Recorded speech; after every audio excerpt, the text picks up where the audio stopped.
नमस्कारम everyone.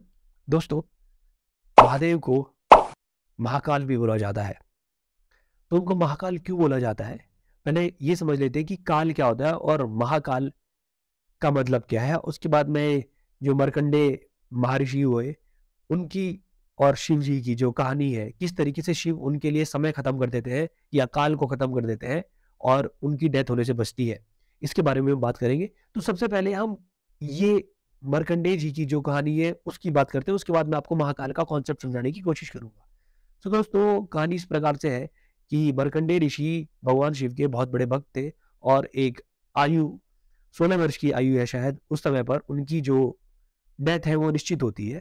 तो मार्कंडेय महर्षि जो है भगवान शिव के बहुत बहुत बड़े भक्त होते हैं और वो उस समय पर, जिस समय पर उनका काल निश्चित था या उनकी मृत्यु निश्चित थी, मृत्यु का जो समय निश्चित था, उस समय पर वो भगवान महादेव की पूजा कर रहे होते हैं या आराधना कर रहे होते हैं। तो उसी समय पर उनको यमराज आते हुए दिख जाते हैं और उनके मन में ये भाव उत्पन्न होता है कि उनको ये चिंता नहीं थी कि मैं मर जाऊँगा, ये चिंता नहीं थी। उनको ये चिंता, उनके मन में ये भाव उत्पन्न हुआ कि अगर मैं चला गया तो मैं अपने महादेव की पूजा किस प्रकार से करूँगा? ये उनके अंदर भाव उठता है और वो ये भाव उठते ही वो शिवलिंग को ऐसे पकड़ लेते हैं। सो ये कहा जाता है कि भगवान भाव के भूखे हैं बस। इसके बारे में भी कभी और बात करेंगे, लेकिन भगवान भाव के आपके अंदर जो भाव है, भाव ही प्रधान होता है। इस चीज़ को आपने ध्यान रखना है। तो ये भाव जो मार्कंडेय महर्षि के मन में उत्पन्न हुआ, वो छोटे से बालक के मन में उत्पन्न हुआ। ये भाव देखकर महादेव पिघल जाते हैं और महादेव मार्कंडेय महर्षि के लिए समय या काल को खत्म कर देते हैं। समय और काल को खत्म करने का मतलब क्या है, ये हम आगे चल के देखेंगे। समय और काल उनके लिए खत्म कर दिया या फिर टाइम और स्पेस उनके लिए खत्म कर दिया, तो उनकी एग्जिस्टेंस नहीं है। वो एग्जिस्ट ही नहीं कर रहे हैं, तो आप उनको मार कैसे सकते हो? समय, टाइम और स्पेस उनके लिए खत्म हो गया है, तो वो एग्जिस्ट ही नहीं कर रहे। तो जब यमराज आए, तो यमराज ने देखा कि मार्कंडेय तो है ही नहीं यहाँ पर, तो उसको मारा कैसे जा सकता है? जिस समय पे मार्कंडेय को मारा जाना चाहिए था, उस समय पे मार्कंडेय वहां पर है ही नहीं। तो यमराज किसके प्राण लेकर जाएंगे? किसी के प्राण नहीं लेके जा सकते और वो चले जाते हैं। तो इस समय पर शिव ने क्या किया, मार्कंडेय के लिए, मार्कंडेय ऋषि के लिए क्या किया उन्होंने? टाइम और स्पेस को किल कर दिया या फिर काल को ही खत्म कर दिया, काल ही किल कर दिया, काल को ही मार दिया। इसलिए उनको महाकाल बोला जा रहा है। काल के अंदर समय और टाइम और स्पेस दोनों आते हैं।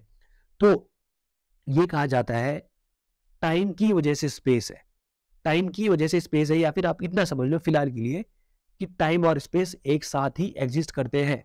तो जब आइंस्टाइन आए थे, तो आइंस्टाइन ने भी ये जब टाइम और स्पेस के बीच में ग्राफ बनवाया था, टाइम और स्पेस के बीच में ग्राफ बनवाया था, तो उन्होंने भी ये प्रूव करा था कि ये दोनों डिपेंडेंट क्वांटिटीज है ये और इन दोनों को एक साथ ही एग्जिस्ट करना होगा। सो महाकाल कर क्या रहे हैं, महादेव कर क्या रहे हैं कि टाइम और स्पेस को ही किल कर दे रहे हैं। टाइम और स्पेस को जब वो खत्म कर देंगे, मतलब आप, हम लोग एग्जिस्ट कहाँ पे कर सकते हैं? हम स्पेस में है इस समय पर। स्पेस में अगर हम हैं तो हमारे लिए टाइम चल रहा है, हमारे लिए टाइम चल रहा है।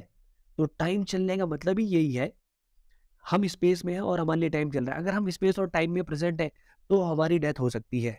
हम स्पेस और टाइम के अंदर ही बर्थ ले सकते हैं और स्पेस और टाइम के अंदर ही मर सकते हैं। बर्थ और डेथ का मतलब ही यही है। जब किसी की डेथ होती है तो कहा जाता है कि उसका समय पूरा हो गया, लेकिन अगर मैं आपके लिए समय ही खत्म कर दूं तो आपकी डेथ हो ही नहीं सकती। You can be timeless. Mahadev क्या है, महाकाल क्या है, ये टाइमलेस है। इनके लिए टाइम और स्पेस एग्जिस्ट कर ही नहीं सकता।